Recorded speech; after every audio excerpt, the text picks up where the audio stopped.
بسم الله الرحمن الرحيم. Assalamualaikum warahmatullahi wabarakatuh.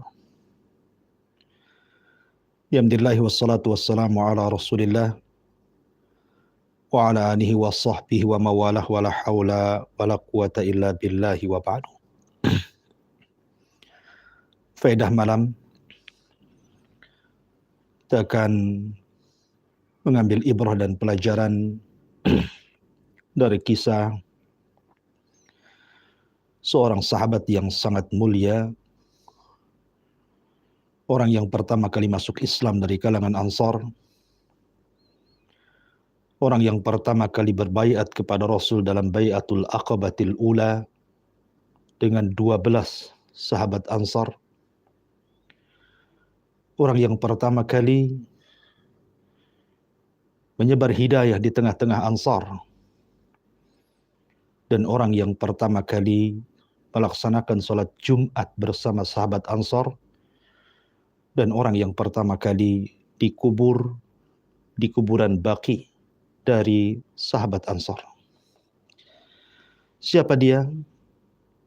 Dialah sahabat yang dikenal dengan sebutan As'ad ibn Zurarah Al-Ansari radhiyallahu anhu. Bagaimana kisahnya?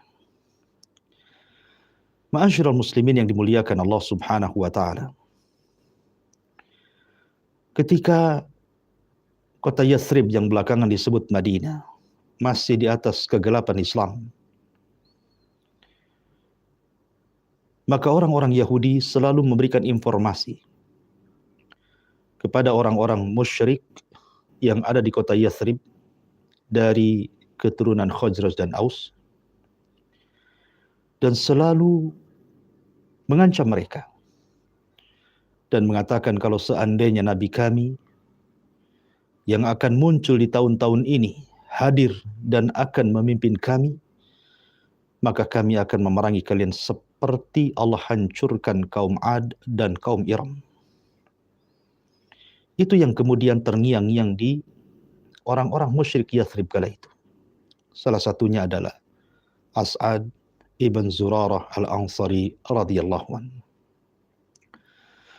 Ketika As'ad ibn Zurarah bersama saudaranya atau sahibnya Dakwan, dan kedua-duanya belum masuk Islam, melaksanakan haji ke Mekah, tiba-tiba kemudian berjumpa dengan sahib mereka dari orang-orang musyrik Mekah yang bernama Utbah ibn Rabi'. Utbah ibn Rabi'ah ini mengeluhkan kepada As'ad ibn Zurarah karena ada seorang laki-laki di Mekah yang mengaku dirinya sebagai nabi dan menyesatkan mereka, bahkan menyesatkan agama bapak-bapak moyang mereka dan memporak-porandakan barisan orang-orang musyrik Mekah. As'ad ibn Zurarah yang memang sudah mendapatkan informasi bahwa tahun itu adalah akan keluar seorang nabi, bukannya kemudian ikut geram, tetapi justru dia penasaran.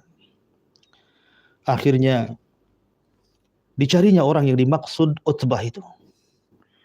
Rupanya dia berjumpa dengan Nabi sallallahu alaihi wasallam dan dia sedang tawaf di Ka'bah melihat Rasul beribadah dengan ibadah yang berbeda dengan orang-orang musyrik yang sedang melaksanakan manasik haji ala jahiliyah tentunya.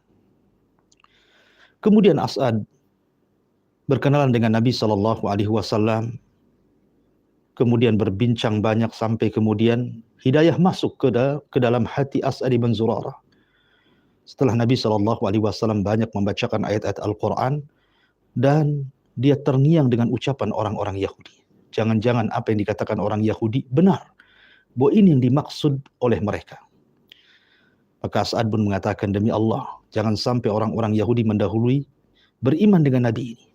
Akhirnya As'ad pun mengislamkan dirinya bersama Dakwan, kemudian pulang. Dan dia mengajak 12 tokoh orang-orang Ansar yang masih musyrik untuk haji di tahun berikutnya, kemudian melakukan pembaiatan yang pertama yang disebut dengan Bai'atul Aqabatil Ula. Setelah kemudian terjadi pembaiatan kepada Nabi sallallahu alaihi wasallam dan siap untuk melaksanakan perintah Rasul, perintah Allah dan Rasulnya, Pulanglah 12 orang ini. Kemudian mereka mengumpulkan manusia untuk baiat Aqabah yang kedua. Tapi sebab keislaman As'ad ibn Zurarah ini, kemudian meminta kepada Nabi SAW setelah pembaiatan Aqabah yang pertama agar Rasul mengirim kepada mereka di kota Yathrib seorang pendakwah. Maka Nabi SAW menyetujui diutusnya seorang safirul Islam yang pertama. Siapa dia?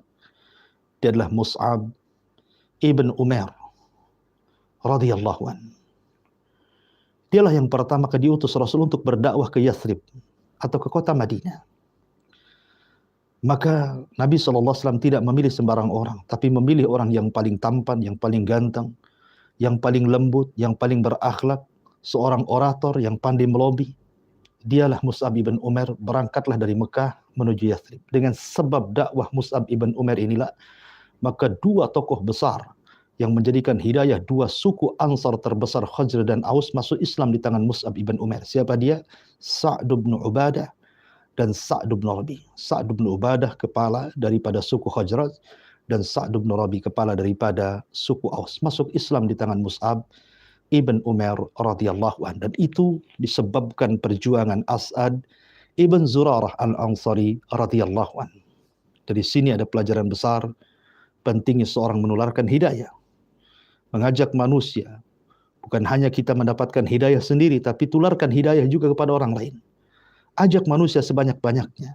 Karena Rasul mengatakan, man dalla ala hudan, kana lahu ajrun, wa ajru man amila ba'dahu la yanqusu min ujurihim syai'ah. Barang siapa yang menunjukkan manusia ke dalam hidayah, maka dia dapat pahala dan pahala orang yang mengikutinya.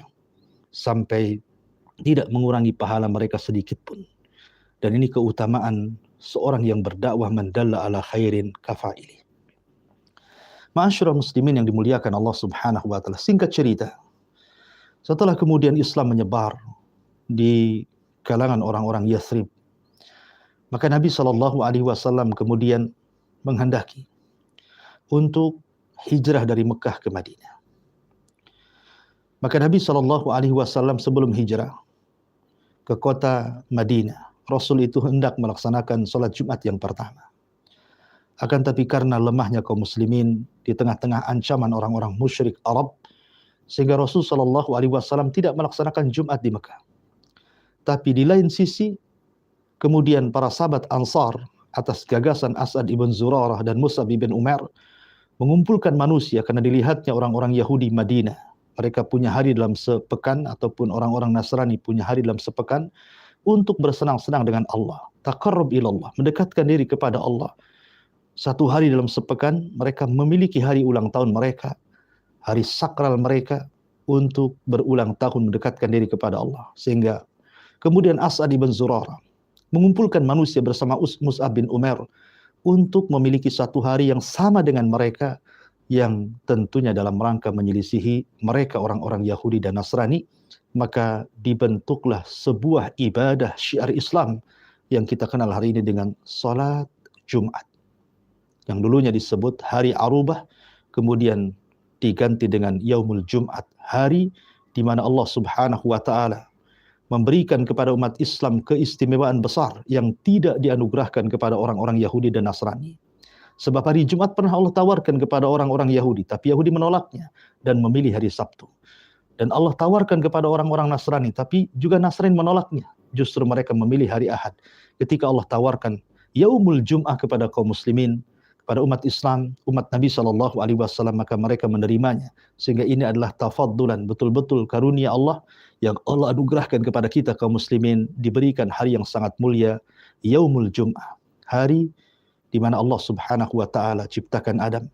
Allah masukkan Adam ke surga, Allah keluarkan Adam dari surga. Dan di hari ini pula lah Allah Subhanahu wa taala mengakhiri alam semesta alias kiamatul kubra. Ma'asyiral muslimin yang dimuliakan Allah Subhanahu wa taala. Maka dari sini sepakat bahwa sahabat yang pertama kali melaksanakan salat Jumat adalah As'ad ibn Zurarah. Sampai ada seorang sahabat apabila di hari Jumat mereka menangis dan berdoa kebaikan kepada As'ad ibn Zurarah, sampai anaknya bertanya, kenapa dia melakukan hal seperti itu? Maka ayahnya mengatakan, sesungguhnya aku teringat bahwa yang pertama kali melaksanakan Jumat adalah As'ad ibn Zurarah radhiyallahu an.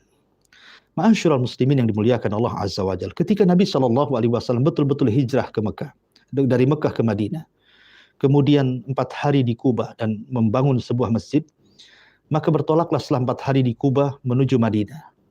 Ketika perjalanan antara Kuba dan Madinah, maka singgahlah di Bani Salim. Maka Nabi SAW kemudian karena datang di waktu zuhur, dan sholat zuhur adalah sholat yang pertama kali dilakukan Nabi SAW yang diajarkan Jibril kepadanya, dan ketepatan hari Jumat, maka Nabi SAW mengajak semua sahabat Ansar dan Muhajirin untuk melaksanakan sholat Jumat di Bani Salim. Maka inilah pertama kali Rasul melaksanakan sholat Jumat bersama para sahabat, sehingga turun surah Al-Jum'ah, idza nudiya lis-salati fas'au ila dzikrillahi wa dzarul bai', dan begitu seterusnya. Ma'asyiral muslimin yang dimuliakan Allah Subhanahu wa taala. Maka setelah Nabi SAW sampai di kota Madinah, Rasul membangun Masjid Nabawi. Masjid yang merupakan masjid kedua termulia setelah Haram, kemudian setelahnya adalah Aqsa. Berdasarkan hadis yang ma'ruf, siapa yang salat 1 rakaat di Masjidil Haram maka sama dengan 100.000 kali salat. Kemudian siapa yang salat 1 rakaat di Masjid Nabawi sama dengan 500 kali salat. Dan siapa yang salat di Masjidil Aqsa 1.000 kali salat, dan siapa yang salat di Masjidil Aqsa sama dengan 500 kali salat. Artinya bahwa keistimewaan Masjidil Nabawi lebih dibandingkan Masjidil Aqsa. Ma'asyiral muslimin yang dimuliakan Allah Subhanahu wa taala. Maka singkat cerita, As'ad pun berjuang bersama Nabi SAW. Akhirnya dia pun Allah uji dengan penyakit yang ketika itu tidak bisa diobati dengan cara yang lain kecuali dengan kai. Kai itu maksudnya bes yang dipanaskan kemudian diletakkan di luka-luka. Dan dialah sahabat yang pertama kali, yang akhir terkali atau akhir yang diobati oleh Nabi SAW dengan kai, karena selepas itu Nabi SAW mengharamkan tidak boleh melakukan perobatan dengan kai. Bahkan Nabi SAW bersabda di hadapan para sahabatnya ketika menjelaskan 70.000 orang yang masuk surga tanpa hisab dan adab, maka Nabi SAW menyebutkan 4 sifat. Salah satunya alladzina la yastarqun wa la yaqtawun wala yatatayyarun wa ala rabbihim yatawakkalun. Orang yang tidak minta diruqyah, orang yang tidak minta dikai besi panas, dan orang yang tidak tatayyur, serta orang yang tawakal kepada Allah Subhanahu wa taala. Alasannya karena kai dikhawatirkan merusak kesempurnaan akidah, karena terkadang orang yang diobati dengan besi panas dikhawatirkan takutnya melebihi daripada takut kepada Allah Subhanahu wa taala sehingga mengurangi kesempurnaan tauhid. Maka dengan sebab itulah Allah Subhanahu wa taala takdirkan penyakitnya semakin memarah, dan sebab itulah meninggalnya As'ad ibn Zurarah, dan dia pun sahabat yang pertama kali dari kalangan Ansar tentunya yang dikubur di kuburan Baqi. Adapun dari Muhajirin yang pertama dikubur di kuburan Baqi adalah Utsman ibn Mad'un radhiyallahu an. Inilah faedah yang bisa saya sampaikan tentang seorang sahabat yang sangat mulia, As'ad ibn Zurarah. Mudah-mudahan manfaatnya. Subhanakallah bihamdika asyhadu an la ilaha illa anta astaghfiruka wa atubu ilaik. Wallahu ta'ala. Assalamualaikum warahmatullahi wabarakatuh.